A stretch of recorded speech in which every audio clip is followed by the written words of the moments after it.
Hello everybody and welcome back to my channel. It has been ages since I have filmed a podcast and I'm unsure whether this is a good idea or not, but I was watching some podcasts while I was knitting and I thought why not try and see what it gives. So I am Delphine, I live in Belgium, I'm a knitter. In my daily job, I'm a team lead of a fantastic team in the pharma industry. So, complete a different thing for my day job. But I have been knitting since I was 19 years old or something. So, it has been a while.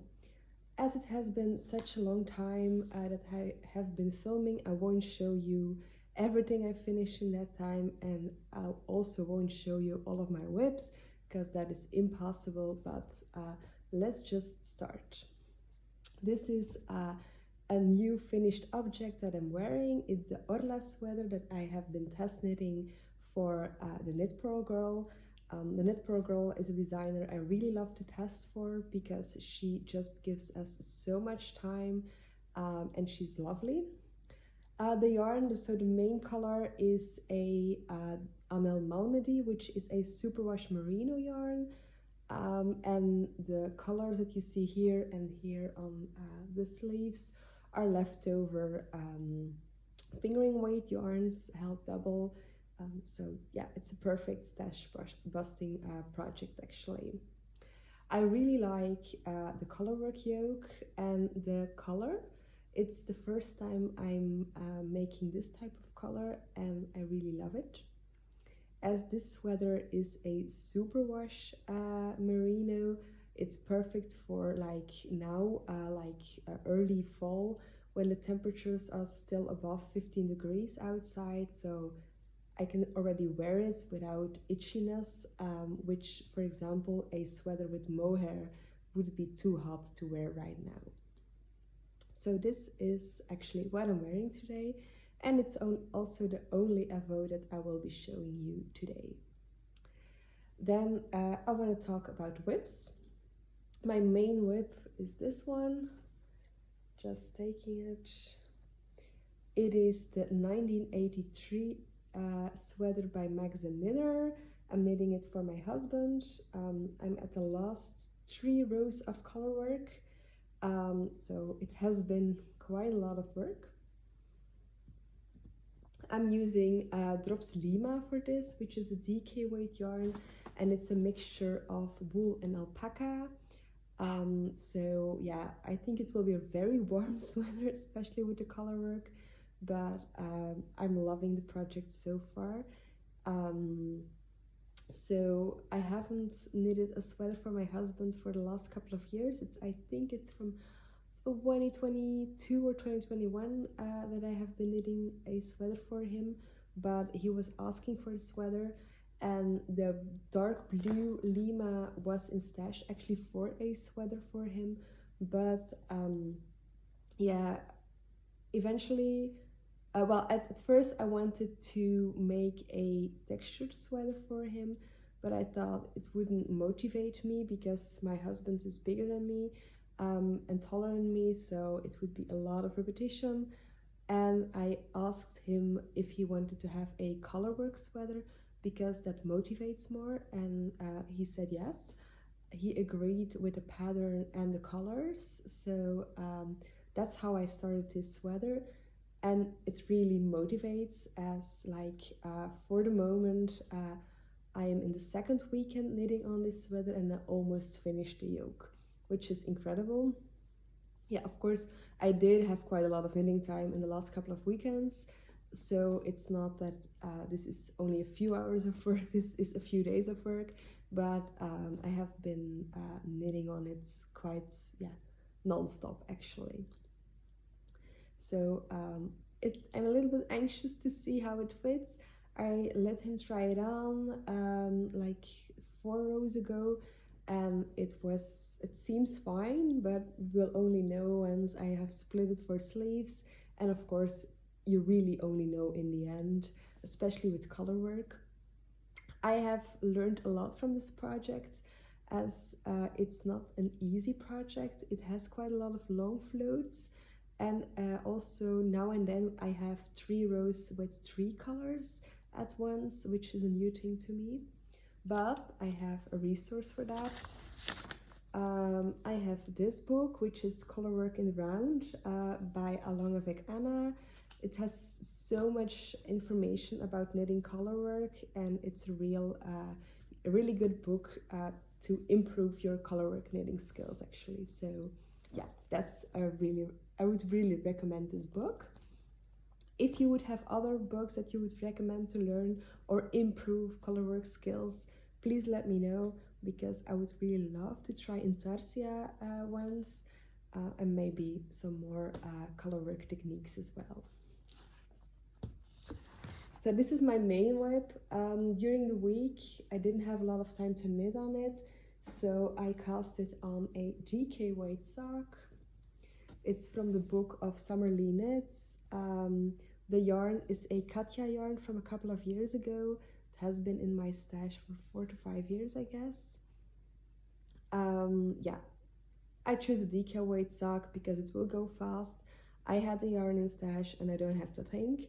So it's a perfect project to alternate with a sweater, to be able to have a mindless knit as well.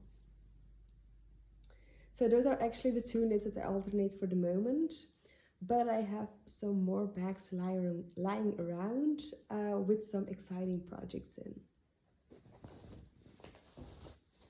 So the first one I want to show you is this sock. It needs a heel, so it's a sock tube for the moment. It's not blocked, but it's my own design that I'm currently working on. It's a Delos Socks. Yeah, I have a draft pattern ready, and I need to finish the heel and knit the second sock. I will go into detail in a minute, but I will first show you the pair of socks that inspired me. So those are also socks I made myself and designed myself a couple of years ago. They are worn, as you can see on the heel. At that time I wasn't planning on making a pattern out of it, but when I saw them again at the beginning of the fall, I was inspired to try it. I did change a few things to the pattern, so like the plain stockinette contrasting rows are now reverse stockinette, just to give it an extra dimension. And yeah, that's actually the only... No, I also changed the cuff. Now it's 1x1 twisted rib, whereas it was 2x2 twisted rib at first.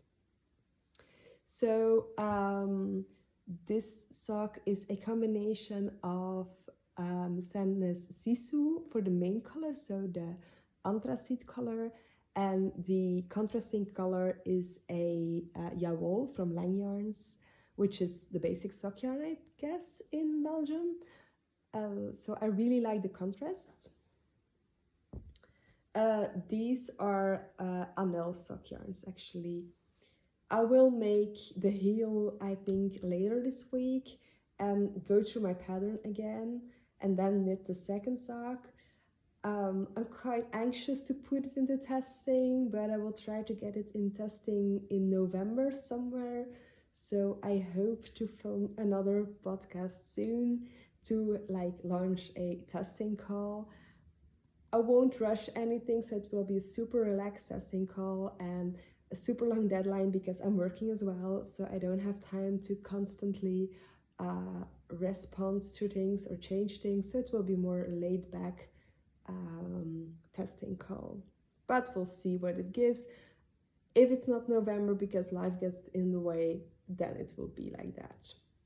But I'm kind of excited seeing those colors, so that's a good thing. So that's that. I also have a book, but I still have to read quite a lot of it. It's the Knitting Pattern Writing Handbook that I'm using to see what I need for a good pattern.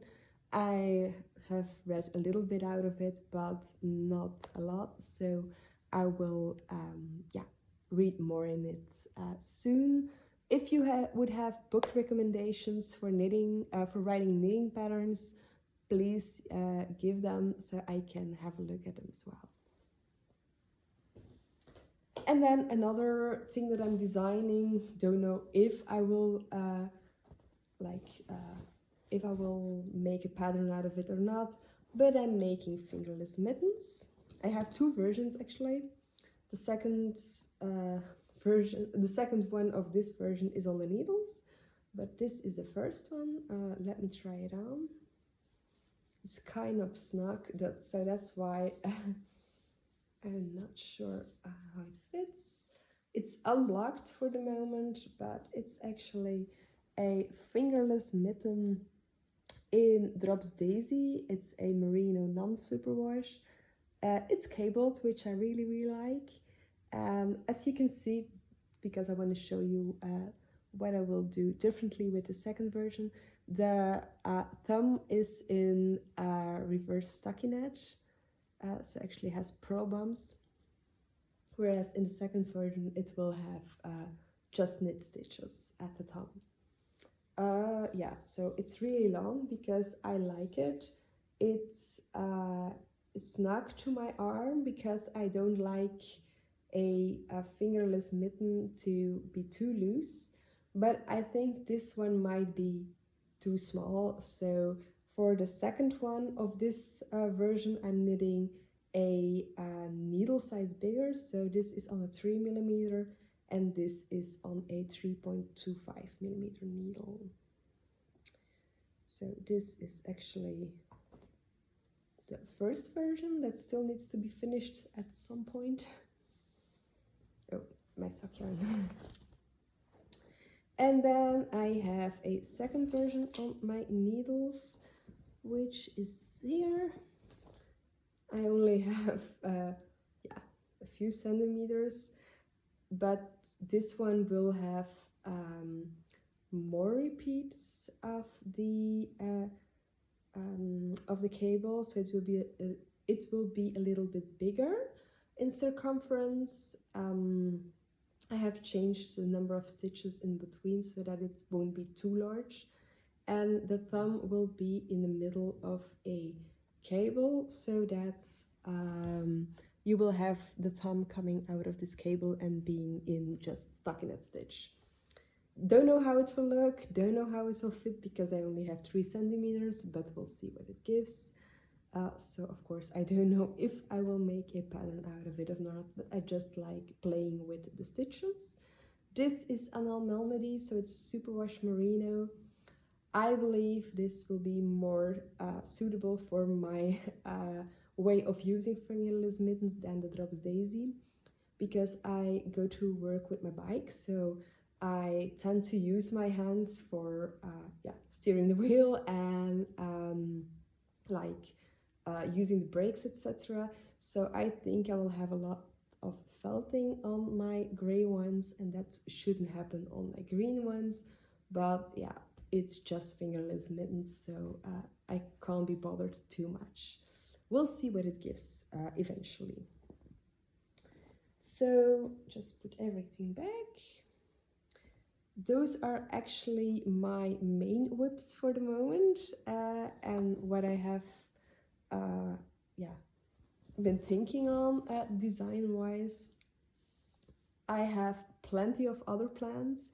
So the Orla sweater, which I'm wearing now, also has a second colorwork motif, which I also want to knit, but I'm unsure if this will be the next project I'm casting on, or if I will choose another one first, because I have so many ideas in mind. Another idea, for example, is knitting the 1983 sweater for myself as well. As I was thinking about knitting a textured sweater for my husband in the dark blue yarn, I will have plenty of yarn left, so if I just buy a few extra colors for contrast, I should have enough to knit myself a sweater as well. And I was actually thinking to have the dark blue at the bottom, as I will have for him, and then having the lightest blue, which you can see here, together, well, at the top, and then together with a bright pink and a light pink. So it should have quite another vibe, but still be the same for like a twinning project for both of us. So that's one of the ideas I have as well. So those are two colorwork projects, which might happen at some time, but colorwork just needs some time, so we'll see what happens. And then I also have yarn for a cardigan. It's the Drops Cotton Merino in a beautiful color. I actually wanted to knit the Dahlia Cardigan by Knit in it because I have it from a couple of years ago and I really like it. But I'm unsure if I would knit that one again or another one. I'm not against reusing patterns because I believe it will help, because I already know the pattern and it's lovely to see one pattern in different combinations. Because for the first one, I will pop a picture here. I have used Drops Alpaca and Drops Kid Silk Mohair, so it will have a completely different vibe. Because this is Drops Merino, Cotton Merino, sorry, it will also be cooler, and that's why I'm doubting if I should cast it down in the near future or wait a bit. But on the other hand, at work it's not really cold, so I'm not able to wear my really thick sweaters during the winter to go to work. So this one would be perfect, I guess. And even if it would be too cold, at some point it will be summer again, so we'll see what it gives. So that's actually the main things, I guess. No, I don't have anything in my basket anymore. So those are the main projects I want to finish in the very near future. I have a lot of other rips lying around, but we'll see what happens. Yesterday I asked on Instagram if I should frog or finish a shawl, of which I will post a picture as well. And I decided to frog it, and I sold the remainder of the yarn on Vinted. Because yeah, it's true, I have so many plans that I don't have time for, so it would be a waste of time to knit on something that doesn't make me 100% happy. So that's why I decided to frog the pattern, to frog my whip, and give my time to something else instead. Although I liked it, I wasn't happy with how the I-cord looked, and at the same time, because the colors are quite special, I wasn't sure I would wear it a lot either, so it wouldn't be a process knit and not a finished object knit as well. So yeah, I frogged it. It was on my needle since 2022, so yeah, that has been a while, and I had to admit that I needed to frog it. So that's the main thing, actually. I will need to go through my older whips soon to decide more of them, what to do with it. But I didn't have time to do that yesterday because I wanted to knit on my sweater. So yeah, we'll see, and I will keep you posted on that. I talked about Vinted, that I sold the yarn on Vinted. If you don't put your prices too high, it's very good for destashing. Even sometimes one ball that has that is a leftover from a project is perfect and can be sold to somebody else. So actually it's good to reduce your stash of the old balls that you have lying around, or sometimes the projects that you will never knit or finish. So I have done that in the last 3 to 4 months, and I was inspired by Laura of Penrose Knits to do so.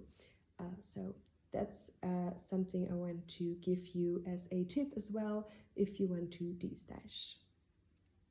So that's actually all I have to say. Knitting life update. We have moved house since the last time I have recorded a podcast, so that's also why I didn't record.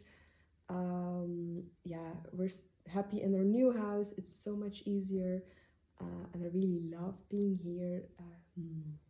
It's easier to have a decent stash.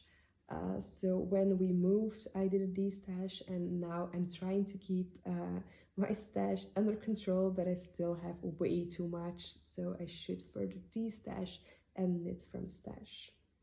But we'll see what happens.